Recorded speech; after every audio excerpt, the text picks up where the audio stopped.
મૂળ રે ધરો મુકેરો મોહી મન જાણ્યું ને બેસીને માંડે છે પાઠ મન મજાના અગમની ગમની રાજા જેને ખબર પડી નહીં ને મહારાજ કે છે મૂળદાસ મન સમજ્યા વિના મહારાજાને ખબર પડી. અને જ્યાં ગુરુએ પરાની વાણીથી જ્યારે પોકાર કર્યો અને પોકાર થતાની સાથે જ પરાના શબ્દ એ મરેલી બિલાડીને ઊભી કરી, સજીવન કરી. આળસ મળીને જ્યાં બિલાડી ઊભી થઈ, દોડ મૂકી અને મહારાજાએ મૂળદાસના ચરણોમાં પ્રણામ કર્યા, સાષ્ટાંગ પ્રણામ કર્યા. ગુરુની પાસે માફી માંગે છે, ક્ષમા કરજો, હું ગુરુના વચનમાં ગુરુના જીવનમાં ભરોસો ન કરી શક્યો. યાદ રાખજો, ગુરુના ચરિત્ર ઉપર ક્યારેય શંકા ન કરવી. ભગવાન અને ગુરુના ચરિત્ર ઉપર ક્યારેય સંદેહ ન કરો, શંકા ન કરવી, કારણ કે અંદરની શ્રદ્ધાને ખંડિત કરી નાખે છે. એટલે ગુરુએ આપેલા મંત્રનો શ્રદ્ધાને વિશ્વાસથી જપ કરો. તો પરાનો એવો પોકાર છે. પરા પશ્યંતી અને વેખરી, વેખરી માત્ર કંઠથી બોલાય છે. મેરે ભાઈ બહેન, મેં હમણાં એક સંતનું એક બહુ સુંદર મજાનું વચન સાંભળ્યું કે આપણું સુખનો દિવસ હોય અને આપણી હામાં હા કરે એને રિશ્તેદાર કહેવાય. એ એક જાતનો રિશ્તો, એક જાતનો નાતો છે, એક જાતનો સંબંધ છે. આપણા સુખના દિવસમાં આપણી હામાં હા કરે એ રિશ્તેદાર છે, પણ આપણા દુઃખના દિવસોમાં પણ જે આપણી સાથે ઊભો રહે એ રિશ્તેદાર જ નહીં, એ ફરિશ્તા છે. એ ફરિશ્તા ભગવાને મોકલેલો એનો દૂત. ફરિશ્તા એટલે ભગવાને મોકલેલો દૂત છે, જે આપણા દુઃખના સમયમાં આપણી સાથે રહે છે. રિશ્તેદારો તો ઘણા હોય. આપણે કહીએ છીએ ને, આપણામાં એક શબ્દ છે સગા વહાલા. આપણે બોલીએ બે શબ્દ છે જુદા. આપણે બોલીએ સગા વાલા, પણ સગા અને વહાલા આ બે જુદા શબ્દ છે. ઘણીવાર એવું હોય કે સગા હોય પાછા વાલા ન હોય, અને ઘણીવાર એવું બને કે જે વાલા હોય પાછા હગાઈ ન હોય, એવું બની શકે. હગા હોય વાલા જ હોય એવું નથી, અને હગા હોય જો વાલા જ હોય તો ઘરમાં કોઈ દી વાસણ ખખડત નહીં. જો આપણા હગા જે હોય ને, જો આપણને વાલા હોય તો વાસણ ખખડત નહીં. તો આજે આલાપ છે સંતવાણીનો, એ એક જાતનો પ્રાણાયામ છે. બારે બીજના એ ધણીને સમરું, બારે બીજના રે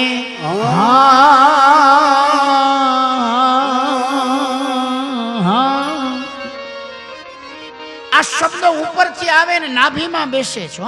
જોજો આ સંતવાણીનું ગણિત, આ સંતવાણીનું અધ્યાત્મ દર્શન, આ સંતવાણીનો મેરે ભાઈ બહેના યોગ દર્શન છે. આ સંતવાણીનું યોગ દર્શન છે. આ એમનેમ હા જેને ખબર જ નથી એને જે ભક્તિના રંગથી રંગાણા છે એને કોકને પૂછો કે આ શું કહેવાય, તો એમ કે રામસાગર. અને જેણે ભક્તિનો રંગ જ ન લાગ્યો હોય એને આપણે પૂછીએ કે શું છે, એ કે તંબુરો છે. આટલો ફેર. એકને રામસાગર લાગે અને એકને તંબુરો લાગે, આટલો ફેર છે.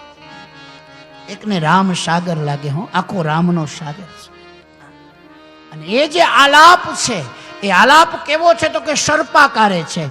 અને યોગનો પતંજલિનો જે રામદેવજી મહારાજ જે યોગ કરે, અને આજનો જે યોગ દર્શન છે, એ યોગ દર્શનમાં જે કુંડલીની જાગૃતિ છે એ પણ સર્પાકારે છે. એટલે એને કુંડલીની જાગૃતિ છે ને એ સર્પાકારે છે, અને આ આલાપ પણ સર્પાકારે છે. આપણા ઋષિઓને નાભી કમળમાં મનને સ્થિર ન કરવું પડતું, એના માટે કોઈ યોગની જરૂર ન પડતી, પણ એકાંતે બેસીને આરાધ કરે ને, એ આરાધને કારણે એની મેળે જ યોગ થઈ જાય છે. એની મેળે પ્રાણાયામ, એની મેળે યોગ, એની મેળે બધું સિદ્ધ થઈ જાય. અને એનો પ્રાણ જ્યાં નાભી કમળમાં આવીને બેસે અને પછી ત્યાંથી એ ગતિ કરી અને તાર સપ્તક સુધી પહોંચે છે. એટલે ભજનનો એવો આલાપ, એક આલાપ નીચેથી ઉપર આવે અને એક આલાપ ઉપરથી નીચે આવે. આ હા હા હા નથી હો. આપણા સંતો આખી રાત ભજનું એ આ હા હા નથી. અને જેથી તમે ભજનમાં બેઠા હશો અને ભાવથી બેઠા હશો, આખી રાત તમે બેઠા હશો, તોય સવારે તમને આમ જરીએ મન બેચેન નહીં રહે, પ્રફુલ્લિતતા રહેશે. કારણ કે આખી રાત ભજન, એને જાગરણ કહેવાય. બાકી ઉજાગર તો દુનિયા આખી કરે છે. ઉજાગર તો આખી દુનિયા કરે છે. ક્યાં કોઈને ઊંઘ આવે છે? ત્યારે ગોળીઓ ખાય ત્યારે ઊંઘ આવે છે. પણ હરિનામની મંત્રનો જપ કરતા કરતા ઊંઘી જાય, સવારે ઉઠે તો આનંદમાં હોય. એટલે યહાં સુખદેવજી મહારાજા પરીક્ષિતજીને કહે, પરીક્ષિતે પ્રશ્ન પૂછ્યો, એવો જ પ્રશ્ન અર્જુને પૂછ્યો હતો. હે ભગવાન, ચંચલ હિ મનઃ કૃષ્ણ પ્રમાથી બલવદ દ્રઢમ. વાયુને બાંધવો એ સહેલો છે, પણ મનને બાંધવું અતિ કઠિન છે. મેરી ભાઈ બહેન, વિદ્વાનો કહે છે અને એનું દર્શન બતાવતા કહે, આ મનને બાંધવું અતિ કઠિન છે. આ મનને મંત્રના માધ્યમથી વાળી શકાય છે, બાંધી શકાય. અને એના માટે આપણને ગુરુનો મંત્ર એ શ્રેષ્ઠ છે. એટલે મંત્ર બદલવો નહીં, કંઠી તોડી ન નાખવી. બીજાની આભામાં આવીને બીજાનો ભોગ દર્શન આ બધું જોઈને કંઠ્યું તોડી ન નાખે. પણ જેને ધણી ધાર્યો છે એને પકડી રાખજો. દરવાજા બદલવાથી કલ્યાણ નહીં થાય. જે ધણી ધાર્યો છે એને અખંડ રાખવાથી કલ્યાણ થશે. આજે માણસો ઋતુ બદલે મંત્ર બદલી નાખે છે, ગુરુ બદલી નાખે, મંત્ર બદલી નાખે. મંત્ર એ બદલવાની વસ્તુ નથી. જે ધણીને ધાર્યો અખંડ ધારીએ અને એ જ મારું ને તમારું કલ્યાણ કરશે. બાપ, 12 બીજના ધણીને સમરું, 12 બીજના રે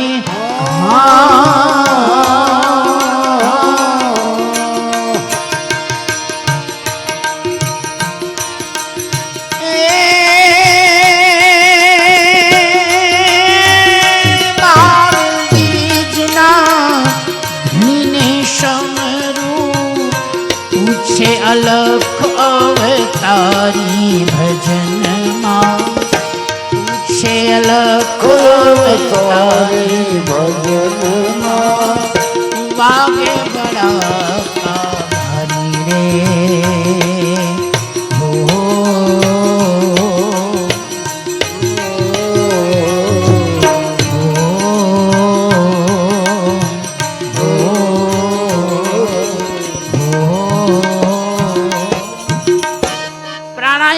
માર્ગ બતાવ્યો પરીક્ષિત મહારાજને. અને પરીક્ષિત કહે કે હે ગુરુદેવ, આ મન સ્થિર જ નથી થતું, એટલે મનને સ્થિર કરવા પ્રાણાયામનો માર્ગ બતાવ્યો છે. અને એ પછી અધ્યાત્મ પંથનો માર્ગ બતાવીને એનો મહિમા ગાયો છે. મનને સ્થિર કર્યું. પરીક્ષિત મહારાજ જુદા જુદા પ્રશ્ન પૂછે છે અને એ પ્રશ્નોનું સમાધાન સુખદેવજી મહારાજ કરે છે. અવતારોની લીલાઓનું દર્શન પૂછ્યું છે. અને સુખદેવજી મહારાજે પરીક્ષિતજીની પાસે કથાનો પ્રારંભ કરી દીધો. પણ પરીક્ષિત પ્રશ્ન પૂછવા લાગ્યા, સુખદેવજી પ્રશ્નનું સમાધાન કરવા લાગ્યા. પણ ક્રમ એવો છે કે કથા શરૂ થાય એ પહેલાં મંગલાચરણ થવું જોઈએ. યા ગંગાના કિનારા ઉપર સુખદેવજીએ પરીક્ષિતજીની પાસે કથાનો પ્રારંભ કરી દીધો. અને પછી સુખદેવજીને રોકી, વળી પરીક્ષિતને રોકીને સુખદેવજી કહે કે હે પરીક્ષિત, કથા પ્રારંભ તો થઈ ગઈ પણ મંગલાચરણ બાકી રહી ગયું છે. કારણ કે પ્રેમ દશા એવી છે કે ત્યાં ઘણીવાર ક્રમ ઉલટો થઈ જાય. ભગવાનનો પ્રસાદ આખું જગત લે એ સ્વાભાવિક છે, પણ શબરીના આંગણામાં પ્રેમ હતો અને પ્રેમ હતો એટલે ત્યાં આંગણું ઉલટું થઈ ગયું, ત્યાં ક્રમ ઉલટો થઈ ગયો. ભગવાનનું જૂઠું પ્રસાદ આપણે ગ્રહણ કરીએ છીએ, પણ યહાં ભક્તનું જૂઠું હેઠું કરેલું બોર સ્વયં ભગવાને આરોગ્યું હતું. મારો ઠાકુરે કીધું હતું કે આ ફળિયામાં ક્રમ ઉલટો થઈ જાય છે. જ્યાં પ્રેમ છે ત્યાં મારો પ્રભુ કહે કે ક્રમ ઉલટો થઈ જાય. જગત આખું મારું હેઠું પ્રસાદના રૂપમાં લે, અહીંયા મારા ભગતનું હેઠું હું પ્રસાદના રૂપમાં લઉં છું. જે બોર રામજી આરોગ્યું હતું, લક્ષ્મણે નહોતું આરોગ્યું. લક્ષ્મણને એમ થયું કે અમે ક્ષત્રિય, આ ભીલડી અને આનું હેઠું અમારે કેમ ખવાય. અમારે રાણા કન્નોડાના રાજકવિ છે ભૂદરજી લાલજી જોશી, અને ભૂદરાના નામના અમને એક કવિતો એણે લખ્યા છે. એમણે એક બહુ સુંદર મજાનું એક દોહો લખ્યો છે કે અંતર જેના ઉજળા એની જાતિ ન જોવાય, અંતર જેના ઉજળા એની જાતિ ન જોવાય, અવધેશ હેઠા ખાય ભીલડીના બોર ભૂધરા. અવધેશ હેઠા ખાય ભીલડીના બોર ભૂધરા. સ્વયં ભગવાન ભક્તનો પ્રસાદ ગ્રહણ કરે છે. એનો મહિમા ઋષિઓએ પ્રગટ કર્યો છે. બા તો કહેવાનો અર્થ છે પ્રેમ તત્વ, ભક્તિ તત્વ એવું છે કે જ્યાં ક્રમ ઉલટો થઈ જાય છે. અને એટલે સુખદેવજી પરીક્ષિતને કહે, પરીક્ષિત હવે આગળના પ્રશ્ન પછી પૂછે, હાલો પહેલા આપણે મંગલાચરણ કરીએ. ભાગવતના પ્રારંભમાં મેં તમને કહ્યું 3 મંગલાચરણ, ભાગવતના પ્રારંભમાં, મધ્યમાં અને અંતમાં. અહીંયા જે પહેલું મંગલાચરણ પ્રથમ સ્કંદમાં વ્યાસજીએ કર્યું, અને હવે ભાગવતનું બીજું મંગલાચરણ ભાગવતના મધ્યમાં સ્વયં સુખદેવજી મહારાજ કરે છે. શ્રીયઃ પતિરયજ્ઞપતિ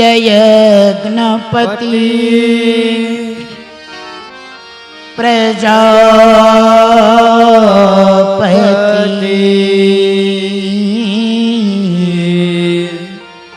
ધિયાપતિર્લોકપતિ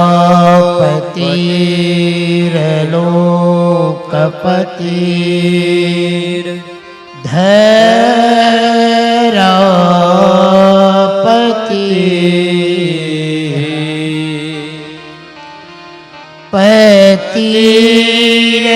પતિર્ગતિશ્ચ અંધક વૃષ્ણિ સાત્વતા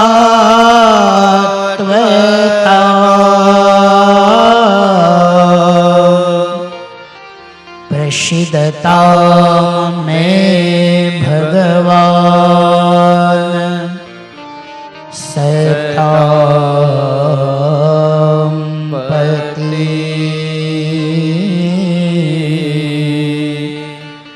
પ્રસિદ્ધતા મે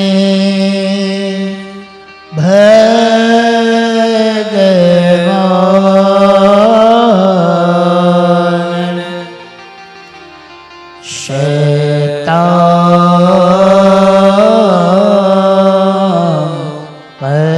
પતિ. લક્ષ્મીપતિ, યજ્ઞપતિ, પ્રજાઓના પતિ, બુદ્ધિના પ્રેરક પતિ, લોક સમસ્તના પતિ, પૃથ્વીપતિ, અંધક, વૃષ્ણિ અને સાત્વત વંશી યાદવોના અધિપતિ, એના સ્વામી એવા હે ભગવાન, સત્પુરુષોની રક્ષા કરનારા હે ભગવાન, આપ મારા ઉપર પ્રસન્ન થાઓ. સુંદર મજાનું ભગવાનને પ્રાર્થના કરી મંગલાચરણ કરી અને સુખદેવજી મહારાજ આ પરીક્ષિતજીને ભગવાનના અવતારોનો મહિમા બતાવે છે. ભગવાનના અવતારો અને ભગવાનના કથા ચરિત્રો સાંભળવાથી શું બને? તો કે ભગવાનના કથા ચરિત્ર અને અવતાર લીલાઓ સાંભળવાથી આપણા મનનો જે ઉદ્વેગ હોય આ ઉદ્વેગ શાંત થઈ જાય છે. આધિ વ્યાધિ અને ઉપાધિથી થાકેલું મન, અને એવા થાકેલા મનને લઈ અને જ્યારે આપણે કથામાં બેસીએ છીએ ત્યારે કથામાં બેસીએ તો મનનો એ થાક ઉતરી જાય છે. અને એટલે જ એનું નામ આપ્યું છે કથા. થાકને જે ઉતારી દે એનું નામ છે કથા. કથા શબ્દને તમે ઉલટો કરો તો શું થાય? થાક. સંસાર જગતની, વ્યવહારિક જગતની આધિ વ્યાધિને ઉપાધિથી થાકેલા મનને લઈ અને હું ને તમે જ્યારે સત્સંગમાં જઈને બેસીએ છીએ ત્યારે આપણી આધિ વ્યાધિ અને ઉપાધિનો થાક ઉતરી જાય. એ કામ કોણ કરે? તો કે એ કામ પ્રભુની કથા કરે છે. ભગવાનની કથા આપણા મન બુદ્ધિ અને ચિત્તના થાકને ઉતારી દે છે.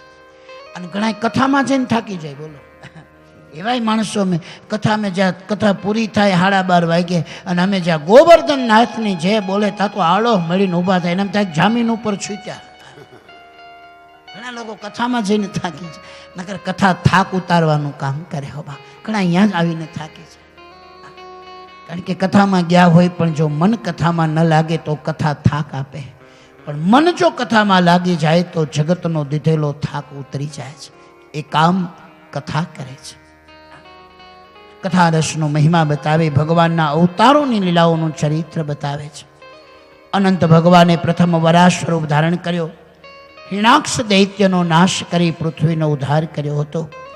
બીજો અવતાર ભગવાને રુચિ પ્રજાપતિને ત્યાં સુયજ્ઞને નામ ધારણ કર્યો હતો અને યજ્ઞનું મહત્વ જગતને સમજાવ્યું હતું. એ પછી ભગવાનનો ત્રીજો અવતાર છે કરદમ અને દેવહૂતિને ત્યાં ભગવાન કપિલના રૂપમાં પ્રગટ્યા હતા. જગતને સાંખ્ય શાસ્ત્રનો બોધ આપ્યો હતો. અને એ પછી અત્રિ અને અંશુયાને ત્યાં ભગવાન દત્ત મહારાજના રૂપમાં આવ્યા હતા. એ પછી ભગવાનનો એક અવતાર છે શૌનકાદિક, સનતકુમાર, સનક, સનંદન અને સનાતન. આ ચારેય ભાઈઓ એ પણ ભગવાનના 24 અવતારમાંનો એક અવતાર છે. અને આ સનત કુમારો જે છે એ સનત કુમારો એને કોઈ આયુષ્ય, એને કોઈ કાળ લાગુ પડતો નથી એવું એમનું સહજતા છે. એના આયુષ્યમાં કોઈ વધઘટ થતી નથી. એ હંમેશાને માટે બાળ સહજ સ્વરૂપમાં જ રહે છે. એની બુદ્ધિમાં પણ કોઈ ફેરફાર નહીં અને એના આયુષ્યમાં પણ કોઈ, કે શરીરમાં પણ કોઈ ફેરફાર નહીં. હંમેશા બાલ અવસ્થામાં જ રહે છે. આત્મજ્ઞાનનો એમના દ્વારા પ્રચાર થયો છે. અને એ પછી ધર્મ અને મૂર્તિને ત્યાં ભગવાન નર અને નારાયણના રૂપમાં પ્રગટ થયા. અને એ પછી પૃથુ અવતાર ધારણ કર્યો. પૃથ્વી પાસેથી અન્ન અને ઉત્તમ ઔષધિઓ મેળવી અને પૃથુ રાજાએ પ્રજાને અર્પણ કરી હતી. એ પછી વૃષભદેવજી તરીકે ભગવાન અવતર્યા હતા અને સમદ્રષ્ટિને ધારણ કરી પરમહંસ દશાનો જે માર્ગ છે એનું દર્શન કરાવ્યું. એ પછી ભગવાનનો હયગ્રીવ અવતાર અને એ પછી ભગવાને મત્સ્ય અવતારને ધારણ કર્યો હતો. સમુદ્ર મંથન વખતે દેવતાઓને મદદ કરવા ભગવાને કચ્છપ એટલે કાચબાનું રૂપ ધારણ કર્યું. એ પછી ભગવાને મોહિની રૂપ ધારણ કર્યું અને એ પછી ભક્ત પ્રહલાદના ઉદ્ધાર માટે ભગવાને નૃસિંહ રૂપને ધારણ કર્યું હતું. ગજેન્દ્રની સ્તુતિને સાંભળીને ભગવાને હરિરૂપને ધારણ કર્યું અને હરિરૂપને ધારણ કરી ભગવાને ગજને ગ્રાહના બંધનોથી મુક્ત કરાવ્યો હતો. અને એ પછી ભગવાન વામન સ્વરૂપ ધારણ કર્યું, હંસા અવતાર ધારણ કર્યો અને નારદજી ભક્તિયોગ અને જ્ઞાન સાધક ભાગવતનો બોધ એમણે કર્યો હતો. એ પછી ભગવાન ધન્વંતરીના રૂપમાં સમુદ્ર મંથન વખતે પ્રગટ થયા હતા. દેવતાઓને એમણે અમૃતનું પાન કરાવ્યું અને દાનવોના ક્રોધથી એમને ઉગારી લીધા હતા. એ પછી ભગવાન ઇક્ષ્વાકુ વંશમાં રઘુવંશમાં રામ બનીને આવ્યા અને એ પછી ભગવાન આ જગત ઉપર, આ ધરતી ઉપર ભગવાન કૃષ્ણ અને બલરામ બનીને યદુકુળમાં અવતર્યા હતા. આ સંવાદ કૃષ્ણ જન્મ પહેલાં થયેલો છે અને એટલે મહાન કૃત્ય કરશે એમ કહેવામાં આવ્યું છે. કૃષ્ણ તો સાક્ષાત ભગવાન પોતે છે. શ્રી કૃષ્ણસ્તુ ભગવાન સ્વયં. ભગવાન સ્વયં કૃષ્ણ તો સ્વયં પૂર્ણ પુરુષોત્તમ છે. સુંદર મજાનું દર્શન એ રીતે ઋષિઓએ બતાવ્યું છે. ભગવાન પ્રત્યેક યુગમાં ધર્મની રક્ષા માટે અને પોતાના આશ્રય રહેલા ભક્તોની રક્ષા માટે થઈ અને મારો ભગવાન જુદા જુદા રૂપને ધારણ કરે છે. કભી રામ બન કે કભી શ્યામ બન કે ચલે આના પ્રભુજી ચલે આના. कभी राम बने के कभी श्याम बने के चले आना प्रभु जी चले आना.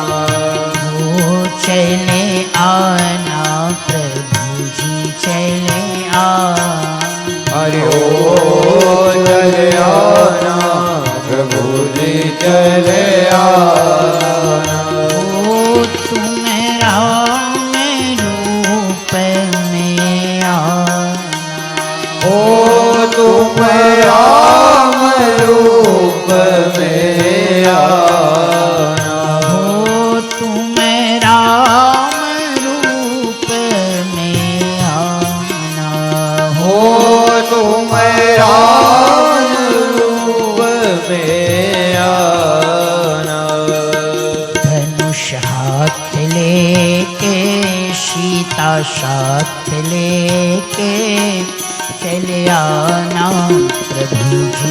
चले धनुष हाथ लेके सीता साथ लेके चले आना प्रभु जी चले आना ओ चले आना प्रभु जी चले आना ओ चले आना प्रभु जी चले आना ओ तुम श्याम रूप में आना ओ तुम श्याम रूप में आना हो तुम श्याम रूप में आना ओ तुम श्याम रूप में आना बंसी हाथ लेके राधा साथ लेके चले आना प्रभु जी चले आना ओ बंसी साथ लेके राधा साथ लेके चले आना प्रभु जी चले आना ओ बंसी हाथ लेके राधा साथ लेके चले आना प्रभु जी चले आना हाथ लेके राधा हाथ लेके चले आना प्रभु जी चले ओ चले आना प्रभु जी चले आना अरे ओ चले आना प्रभु जी चले आना ओ चले आना प्रभु जी चले आना ओ चले आना प्रभु जी चले आना प्रभु जी चले आना प्रभु जी चले आना ભગવાને વચન આપ્યું છે યદા યદા હિ ધર્મસ્ય ગ્લાનિર્ભવતિ ભારત આ ભારત વર્ષની ભૂમિ ઉપર જ્યારે જ્યારે ધર્મની હાનિ થશે અને ત્યારે ધર્મના પુનરોદ્ધાર માટે થઈ અને ભગવાન કહે છે હું વિધ રૂપને ધારણ કરીશ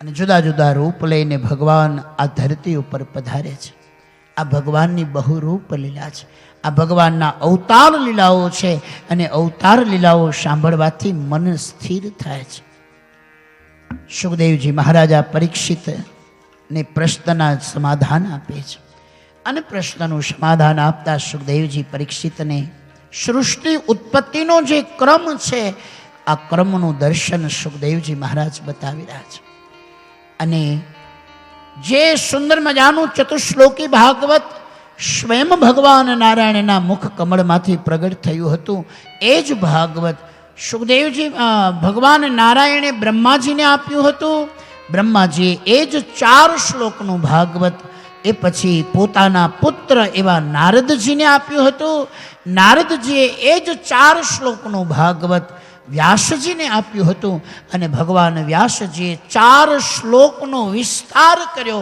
અને 4 શ્લોકનો વિસ્તાર કરી 18,000 શ્લોક 335 અધ્યાય 46 પ્રકરણ અને 12 સ્કંદની અંદર આ ભાગવતની ભગવાનની લીલાનો વિસ્તાર કર્યો અને પછી એક કથા સુખદેવજી મહારાજને ભણાવે છે સુખદેવજી પરીક્ષિતને કહે હે પરીક્ષિત મારા પિતાએ મને જે ભાગવત ભણાવ્યું એ ભાગવત મૂલતઃ સ્વયં ભગવાન નારાયણના મુખમાંથી પ્રગટ થયું હતું એક સમયે ભગવાન આ સૃષ્ટિ નહોતી તેદી મારો ઠાકુર સમુદ્રને શેષ શૈયામાં ભગવાન વિશ્રામ કરતા હતા માં લક્ષ્મી આદ્ય શક્તિ એના ચરણની સેવા કરતા હતા એવા સમયે ભગવાનને એકમાંથી અનેક થવાની સૃષ્ટિનું સર્જન કરવાનો ભગવાનને વિચાર આવ્યો અને સૃષ્ટિ સર્જનનો વિચાર આવ્યો અને સંકલ્પ કર્યો પ્રભુએ પોતાની અંદર આશ્રિત રહેલી જે યોગ માયા હતી એ યોગ માયાને ભગવાને પોતાની છાયાના રૂપમાં પ્રગટ કરી અને પછી એ જ યોગ માયાનો આશ્રય કરી અને ભગવાને આ સૃષ્ટિની ઉત્પત્તિ, સૃષ્ટિને સર્જવાનો એક ક્રમ પ્રભુએ ઉત્પન્ન કર્યો છે. ભગવાનને જ્યારે સૃષ્ટિ રચવાનો વિચાર આવ્યો એટલે ભગવાનના સંકલ્પ બળથી ભગવાન નારાયણની નાભીમાંથી કમળ પ્રગટ્યું અને કમળમાંથી, કમળનાળમાંથી બ્રહ્માજી પ્રગટ થયા. કમળનાળમાંથી જ્યારે બ્રહ્માજી પ્રગટ થયા ને જ્યાં ચારે બાજુ દ્રષ્ટિ કરી છે તો માત્ર જળ, જળ અને જળ જ દેખાયું, બીજું કશું દેખાયું નથી. બ્રહ્માજી વિચાર કરે કે હું કોણ છું અને મારે કરવાનું છે શું, મારું કર્તવ્ય શું છે. આમ જ્યાં બ્રહ્માજી વિચાર કરે છે અને બ્રહ્માજી વિચાર કરે ત્યારે મેરે ભાઈ બહેન બ્રહ્માજીને વિચાર આવ્યો, પાણી પાસેથી શબ્દ ગ્રહણ કર્યો છે, તપઃ તપઃ તપઃ. અને તપ શું છે તો વિદ્વાનો કહે છે, સ્વયં ભગવાન બોલ્યા છે, તપો મેં હૃદય સાક્ષાદ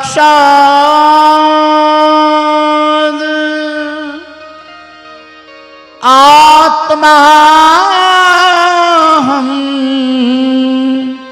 તપસો અનઘ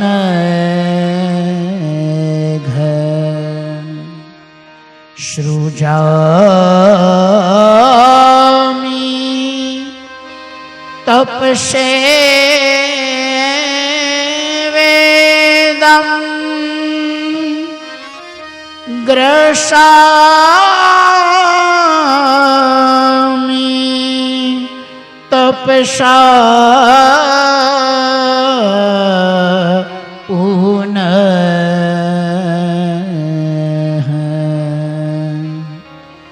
બેભરમી તપસા વિશ્વમ વીર્યમ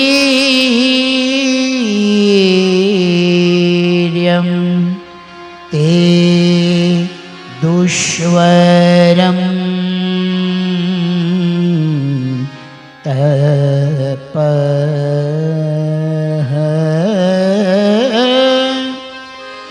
તે દુષ્વરમ તપ.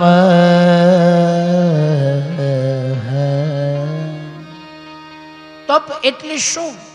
તપનો સીધો સાદો અને સરળ અર્થ વિદ્વાનો કહે છે કે તપ એટલે બીજું શું તો કે તપ એટલે મન જે ભોગ તરફ ભાગે છે, આ ભોગ તરફ ભાગતા મનને ભગવાન તરફ વાળવાનો જે પ્રયત્ન છે એનું નામ છે તપ. આ તપની સીધી સાદી સરળ વ્યાખ્યા છે. મન જે બાહિર જગતમાં ભાગે છે એને ભગવાનમાં વાળી દેવું એનું નામ છે તપ. બ્રહ્માજીએ તપ કર્યું અને તપ કર્યું એટલે પવિત્ર વિચાર પ્રગટ થયો અને પવિત્ર વિચાર જાગ્યો એટલે બ્રહ્માજીને એમ થયું પાણી, પાણી સિવાય બીજું કાંઈ દેખાતું નહોતું. એટલે વિચાર કર્યો હું કોણ અને મારું કર્તવ્ય શું.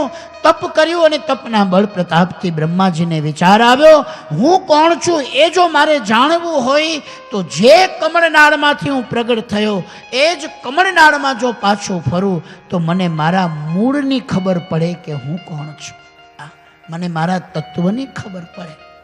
એટલે બ્રહ્માજી એ જ કમળનાળમાં પાછા ફર્યા અને પાછા ફર્યા ત્યારે એને ભગવાન શંખ, ચક્ર અને પદ્મધારી એવા નારાયણ સ્વરૂપની ઝાંખી થઈ છે. શાંતાકારમ ભુજગશયનમ પદ્મનાભમ સુરેશમ વિશ્વાધારમ ગગનસદૃશમ મેઘવર્ણમ શુભાંગમ લક્ષ્મીકાંતમ કમલનયનમ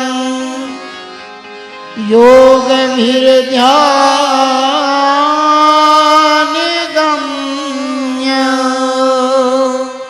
વંદે વિષ્ણુ ભવ ભયહરણમ સર્વલોક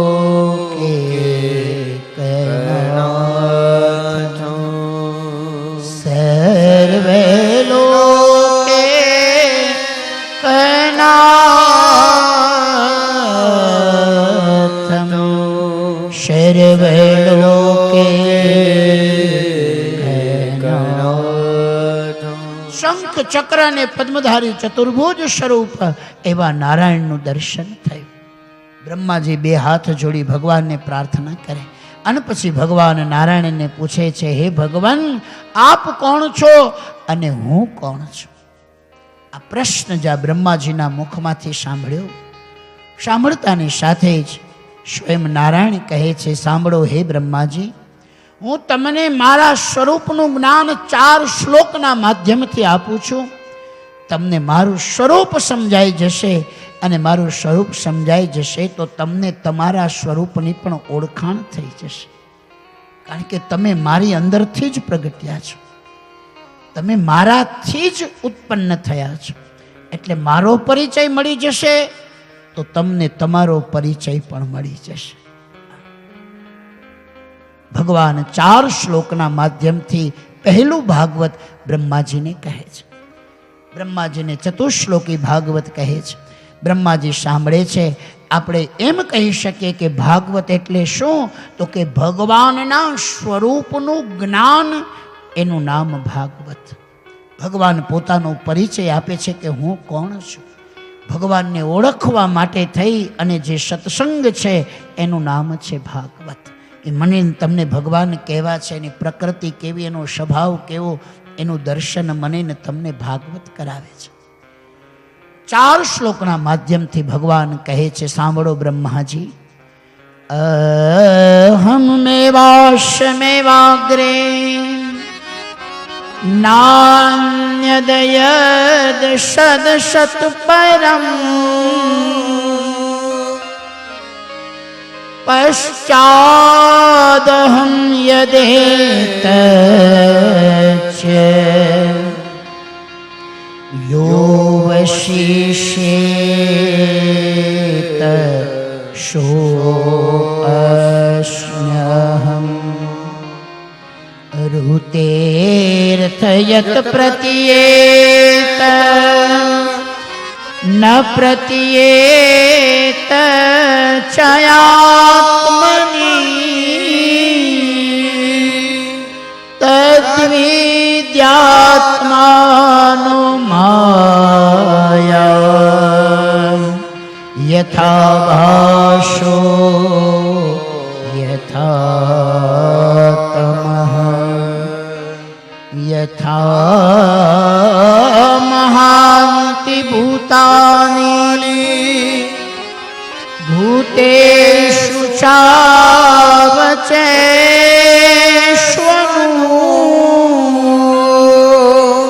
પ્રવિષ્ટાન્ય પ્રવિષ્ટાની તથા તેષુ ન તેષ્વહં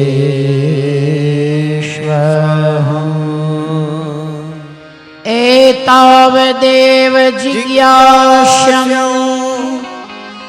તત્ત્વજિજ્ઞાસુનાત્મનઃ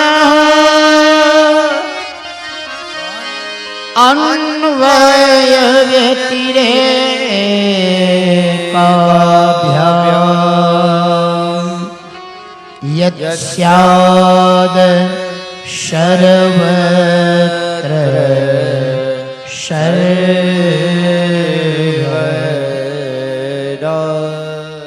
ચતુશ્લોકના ભાગવત, ચતુશ્લોકના માધ્યમથી સૌથી પહેલા ભગવાન નારાયણના મુખમાંથી ભાગવત પ્રગટ થયું છે. સ્વયં ભગવાને ગાયું છે અને એટલે આપણે ભાગવતની આગળ શબ્દ લગાડીએ છીએ શ્રીમદ. આ શ્રીમદનો અર્થ થાય છે આ સ્વયં ભગવાનના મુખારવિંદમાંથી પ્રગટ થયું છે. એવા ભાગવત ભગવાન કહે છે, સાંભળો હે બ્રહ્માજી, તમે મને મારા સ્વરૂપનું જ્ઞાન પૂછ્યું છો તો હું આપને કહું છું કે આ સૃષ્ટિની પૂર્વે પણ હું જ હતો, પણ અકર્તાના રૂપમાં હતો. હું કંઈ કરતો નહોતો, હતો ખરા પણ અકર્તાના રૂપમાં હતો. એ વખતે જે મારી માયા છે એ મારી માયા મારી અંદર જ લીન થયેલી હતી. પણ એ યોગ માયાને મેં સ્વતંત્ર પ્રગટ નહોતી કરી. અને સાંભળો, આ સૃષ્ટિ જગત તમને જે દેખાય છે એ પણ બીજું કોઈ નહીં, એ પણ સ્વયં હું જ છું. પણ માયાના પ્રભાવથી જગતમાં રહેલું જે બ્રહ્મ તત્વ છે એ બધાને દેખાતું નથી. સત્ય અસત્ય લાગે છે ને અસત્ય સત્ય લાગે છે. આ પ્રભુની માયા છે. જગત સત્ય લાગે છે અને જગતને સત્ય માનીને એવા ભાષની અંદર આ જગતના જીવ મારી માયાના પ્રતાપથી રહે છે. જગત નથી ત્યારે પણ હું જ છું. અને આ દ્રશ્યમાન જે જગત દેખાય છે એ પણ મારું પોતાનું નિજ સ્વરૂપ જ છે. અને પછી જ્યારે જગત નથી રહેતું ત્યારે પણ જે રહે એનું નામ પરમાત્મા કે હું છું. એ ભગવાન છે, જેને આપણે બ્રહ્મ કહીએ, જેને આપણે રામ કહીએ, જેને આપણે કૃષ્ણ કહીએ, જેને આપણે લુણાઈમાં કહીએ, જેને આપણે જગદંબા કહીએ અને જેને આપણે ભગવાનના જુદા જુદા નામથી ઓળખીએ. પણ મૂળ બ્રહ્મ એ જગત નથી તેદી પણ છે, જગત છે એ પણ એ જ છે. અને જગત નહીં રહે છતાં પણ જે રહે એ તત્વનું નામ છે બ્રહ્મ તત્વ. પછી એને આપણે જુદા જુદા નામથી ઓળખીએ, જુદી વાત છે. એ તો રસ્તા જુદા જ, અને એક જ રસ્તે બધે હાલે તો પછી ટ્રાફિક જામ થઈ જાય ને. એટલે રસ્તા જુદા હોય તો સારી વાત છે, બધાની વ્યવસ્થા સચવાઈ રહે અને બધા સમયસર પાછા પોતાના સ્થાન સુધી પહોંચી શકે. એટલે કદાચ સંપ્રદાયોનું સર્જન થયું છે. જુદા જુદા સંપ્રદાયો એ જુદા જુદા રસ્તા છે, પણ એ બધા જ રસ્તા આખિર તો આપણને બ્રહ્મ સુધી જ પહોંચાડે છે.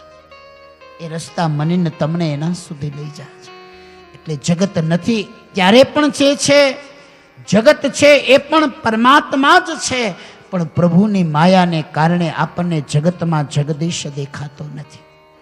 પણ જેના ઉપર ગુરુની કૃપા થાય, ગુરુ શું કરે?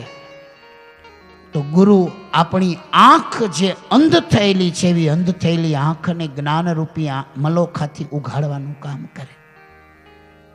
અને એટલે શાસ્ત્રએ ગુરુની વંદના કરતા કીધું છે, અજ્ઞાન તિમિરયંધસ્ય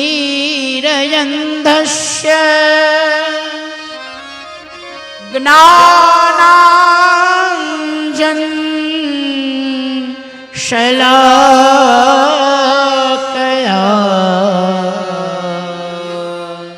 ચક્ષુરુર્મિલિન્તં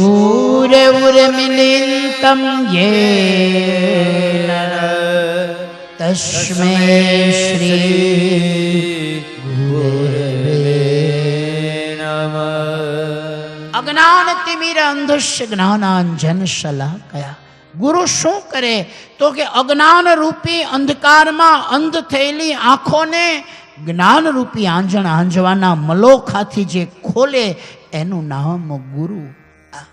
આપણી આંખને ખોલે અને માયાના પટલોને દૂર કરી અને મોહનનું દર્શન કરાવે એનું નામ ગુરુ. અને જગતમાં ગુરુને ધારણ ન કરીએ તો આ જગતમાં કોઈ ક્યાંય પહોંચી ન શકે. ગુરુ બિન જ્ઞાન ના ઉપજે, ગુરુ બિન મીટે નહીં ભેદ, ગુરુ બિન સંશય ના ટળે, ભલે વાંચો ચારો વેદ. ગુરુ તત્વ છે નહીં, માધ્યમ છે. આ જીવને શિવ સુધી પહોંચવું હોય તો એના માટે ગુરુ જોઈએ. આ જીવને બ્રહ્મ સુધી પહોંચવું હોય એના માટે ગુરુ જોઈએ. અને એ સમર્થ સદગુરુ જેને મળ્યા હોય એ આ જગતમાં ભાગ્યશાળી છે. ભગવાન કહે છે કે અત્ર તત્ર અને આકાશ સર્વત્ર જગતમાં બધે જ જે વ્યાપ્ત છે એ સ્વયં ભગવાન નારાયણ છે. પણ ગુરુની કૃપા ન થાય ને અંતરની આંખ ન ઉઘડે તો જગતમાં રહેલો જગદીશ બધાને દેખાતો નથી. ઉઘડેલી આંખથી જગત તો બધાને દેખાય છે, પણ જગતમાં રહેલો જગદીશ બધાને દેખાતો નથી. એ તો જેના ઉપર ગુરુની કૃપા થાય. અને એટલે અમારા ઋષિઓ કહે છે કે ગુરુ તારો પાર પાયો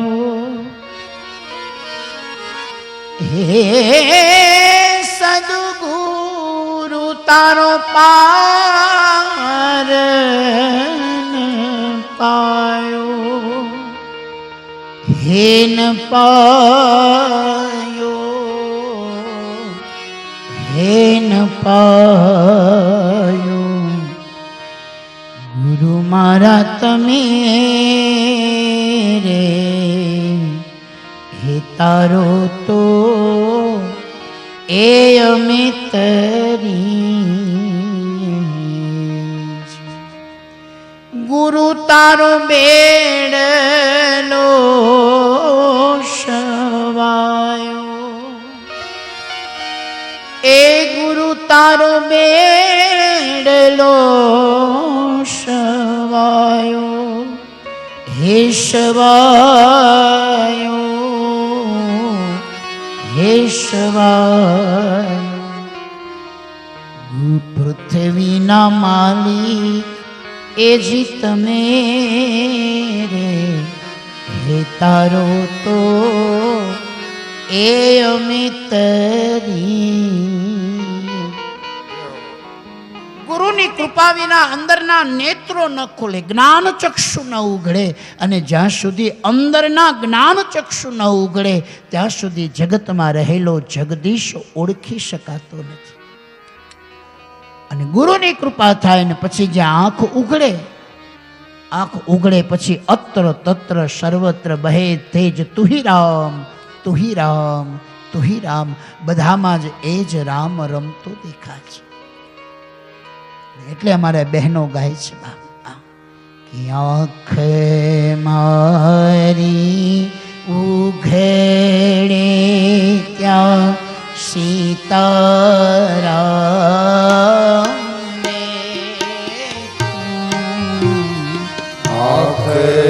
મારી ઉઘડે ત્યાં સીતારામ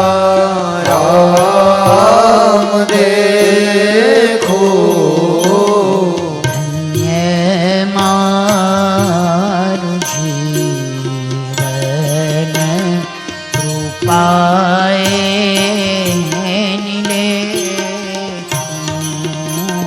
ધન્ય મારું જીવન કૃપાએ નિલેખો રામાયણ ને ગીતા મારી અંતરની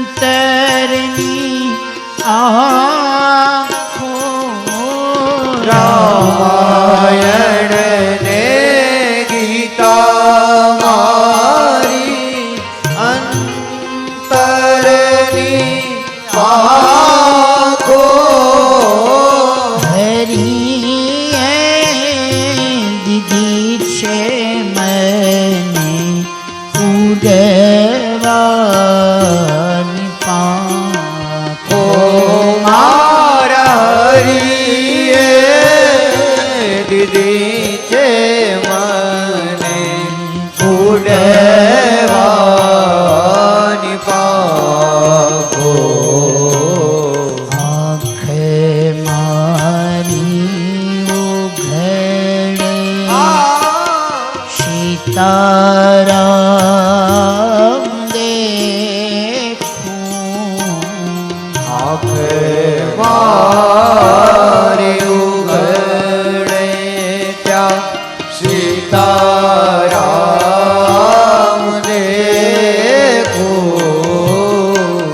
ને મારું જીવન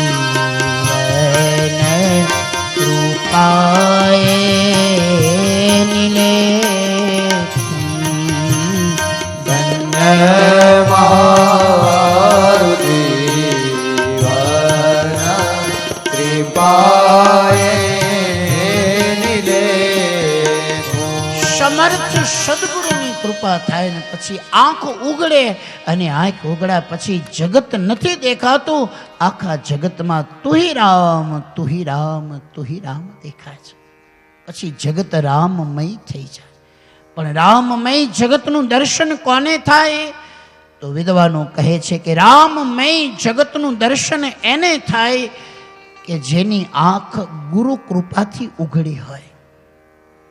આપણે સવારે ઉઠીએ ને એને ઉઠ્યા કહેવાય, જાગ્યા ન કહેવાય. જાગ્યા સોઈ નર પાયા. ઉઠે તો દુનિયા આખી, જાગે કોક કોક. ઉઠે તો આખી દુનિયા ઉઠે, સવાર થાય એટલે ઉઠે, એને ઉઠવું કહેવાય. જાગ્યા કોને કહેવાય? તો કે મીરાબાઈ જાગ્યા, નરસિંહ જાગ્યા, જલારામ જાગ્યા, આ બધા જાગ્યા કહેવાય. અમારી શ્રીબાઈમાં જાગી, એને જાગ્યા કહેવાય. ઉઠે તો દુનિયા આખી, પણ કોક વિરલ પુરુષ જાગે. અને શ્રીબાઈ મારે બિલાડીને એટલું કીધું હતું કે જેનું ભજન કરીએ છીએ એનો ભરોસો નથી, આ જેનું ભજન કરીએ છીએ એનો તો ભરોસો રાખો. અને બિલાડીએ કીધું કે શ્રીબાઈમાં હવે તમે રામાયણનો પાઠ કરો, હવે જોત આડાવડી નહીં થાય, કારણ કે રામનું ભજન કરીએ છીએ એનો તો ભરોસો રાખો. મારે રામમઠી આશ્રમ સુરત, અમારે મુરદાસ બાપુ એમ કે ભેરા રહેવું પણ ભરોસો નહીં. ભાઈ બિચારો હજી ઓફિસે પૂગ્યો ન પૂગ્યો તા ઘરની રીંગ જાય, ક્યાં પહોંચ્યા? ઓલો કે ઘરે ઓફિસે. અને હજી બપોરના 12:30, 1, 1:30, 2 થાય, રીંગણાનું શાક ને ભાંગી તૂટી રોટલી ને જેવો તેવો સંભારો જે આમ મેદાનમાં આવે, અને ટિફિન જમવા જ્યાં બેસે ત્યાં વળી ફોન આવે, તમે જમી લીધું? એટલે ઓલો બિચારો નિહાહો નાખે કે આમાં કઈ ખાધા જેવું છે નહીં, ખાવું હું. લેકો તો સામેથી મીઠો આવ્યો એટલે મીઠો જવાબ દે કે હા જમી લીધું, બહુ આનંદ થયો, ઓહો હું શાક, વખાણી કરવા પડે એ કે હું શાક, અને એમાં એ કે રોટલીની તો વાત જવા દો. આમ થતાં થતાં ભોજન પૂરું થાય, વળી 4, 4:30, 5 વાગે વળી ફોન આવે, ચા પાણી પીધા? ઓલો કે રોજનો ક્રમ છે, પૂછવાનું ન હોય, 4:30 થાય એટલે અમારી ઓફિસમાં ચા આવી જ જાય, પી જ લીધી હોય. વળી પાછા 6, 6:30 થાય, ઓફિસ પૂરી થાય, વળી ઘર તરફ પ્રયાણ કરે. ભાઈને બિચારાને ટિફિન ભાવ્યું ન હોય, અને પછી ક્યાંક પાણીપુરીની લાડી જોવે એટલે એને એમ થાય લાવને એકાદ ડીશ ખાઈ લઉં, એટલે બિચારો ભૂખનો માર્યો પાણીપુરી ખાવા ઊભો રહીએ, વળી ઘરેથી રીંગ આવે. હવે એમ તો ન કહેવાય કે અહીં પાઉંભાજી, આ પાણી, એમ તો ન કહેવાય. ભાઈઓ હશે છે એ કે સાચી વાત છે, કહેવાય નહીં.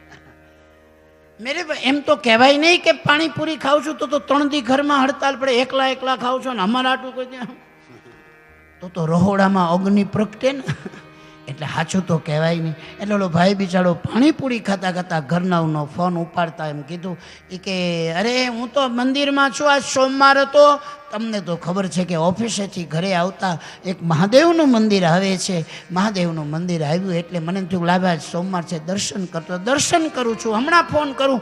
એ કે ઓહો આજ સોમવાર છે? ઓલા બેન યાદ કરે એ કે સોમવાર છે? બોલે હા. એ કે તમે મહાદેવના મંદિરમાં છો? એ કે હા. ઓહો હું તો હાવ ભૂલી જ ગઈ. એક કામ કરો, મોબાઈલમાં એક બેલ મારા નામનો વગાડીને સંભળાવો. હવે ત્યાં પાણીપુરીની લારીએ બેલ તો ક્યાંથી સંભળાવો? અને પછી જે ચટણીની તીખાશ પકડાય, ઓહો એ ઉતરે નહીં હો ઘડીકમાં, એ તીખાશ છે ને એ ઉતરે નહીં ઘડીક. પછી એવી હેડકીઓ આવે. અમારે મુરદાસ બાબા ભેડા રહેવું પણ ભરોહો નહીં.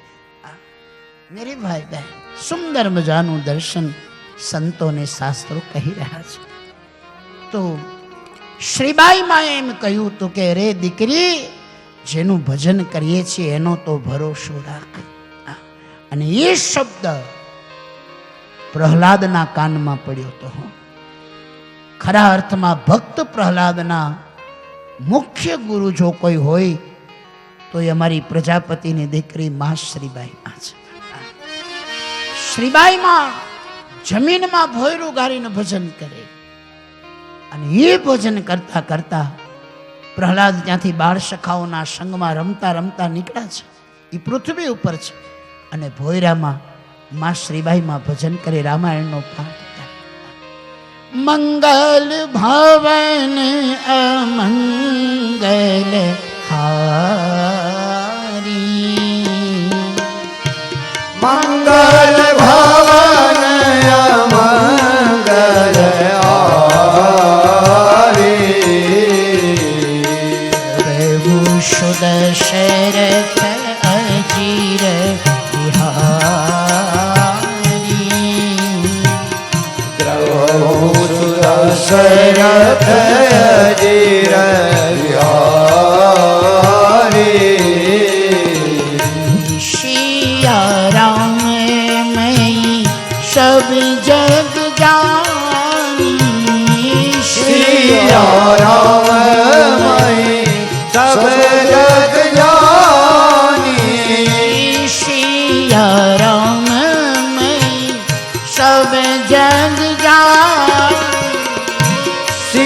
या राम मई सब जग जानी करे हूँ प्रणाम जो भी जुगे आनी।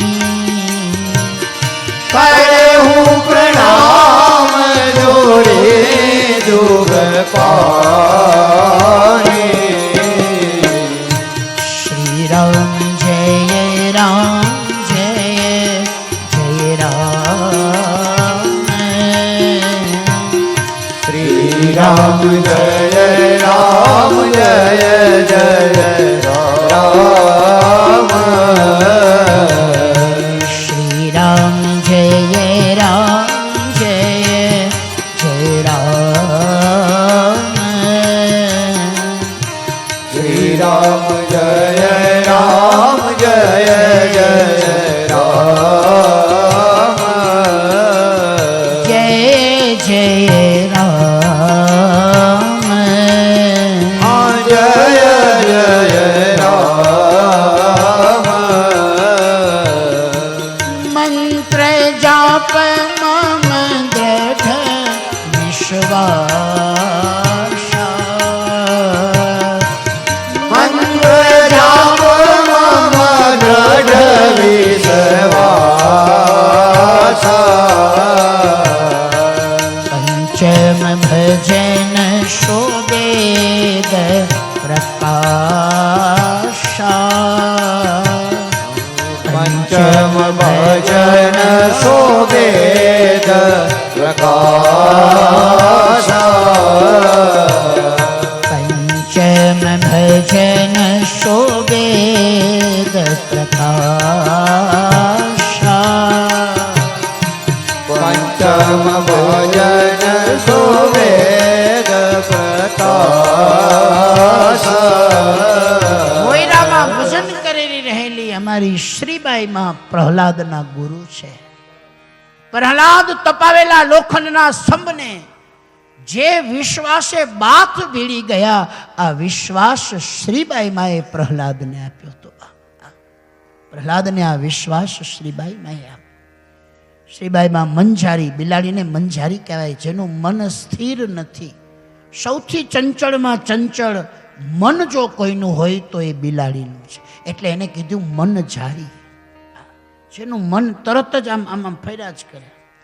બિલાડી સ્થિર ન હોય. ચંચલ નારી કો નૈન છુપે નહીં, પ્રીત છુપે નહીં, પુઠ દિખાયો કવિ ગંગ કહે સુન શાહ અકબર, કર્મ છુપે નહીં, અંગ ભભૂત લગાયો. મેરે ભાઈ બહેન, મન જારીને કહે છે શ્રીબાઈમાં. પ્રહલાદ પોતાના બાળ સખાઓની સંગમાં ધરતી ઉપર વિહાર કરે. ધરતીના ભોયરામાં કંઈક રામાયણનો સૂર સંભળાયો. અંદર પડેલી ભક્તિ, એ પ્રહલાદના હૃદયમાં પડેલી ભક્તિ, માના ગર્ભની અવસ્થામાં ધારણ કરેલી ભક્તિએ શ્રીબાઈ માની ભક્તિનું આકર્ષણ કર્યું અને રામાયણના સૂર સંભળાણા. એટલે પ્રહલાદે ધરતી ઉપર કાન માંડ્યું કે ભોયરામાં કંઈક અવાજ આવે છે, ધરતીમાંથી કંઈક અવાજ આવે છે. અને પ્રહલાદે જેમ કાન માંડ્યું, ધરતી ઉપર પ્રહલાદનું કાન માંડવું થયું અને શ્રીબાઈ માનું બોલવું થયું કે હે મંજારી, જેનું ભજન કરે છે ને એનો તો વિશ્વાસ રાખ, એનો ભરોસો રાખ. તારા બાલુડાને તો મારો નાથ બચાવી દેશે. ભજનનો ભરોસો. આ શબ્દ શ્રીબાઈમાં બોલ્યા અને આ શબ્દ પ્રહલાદના હૃદયમાં ચોંટી ગયો. પ્રહલાદે કીધું કે હવે દુનિયાને થાય ભલે જેમ કરવું એમ કરે, પણ હવે મારો ભજનનો ભરોસો ડગવાનો નથી. આ વચન શ્રીબાઈમાં આપ્યું છે અને પ્રહલાદના ગુરુ છે શ્રીબાઈ. તો ભજનનો ભરોસો છે. આંખ ઉગડે અને ગુરુની કૃપાથી આંખ ઉગડે પછી જગતમાં જગત નથી દેખાતું, બધે જ તુહી રામ તુહી રામ તુહી રામ દેખાય.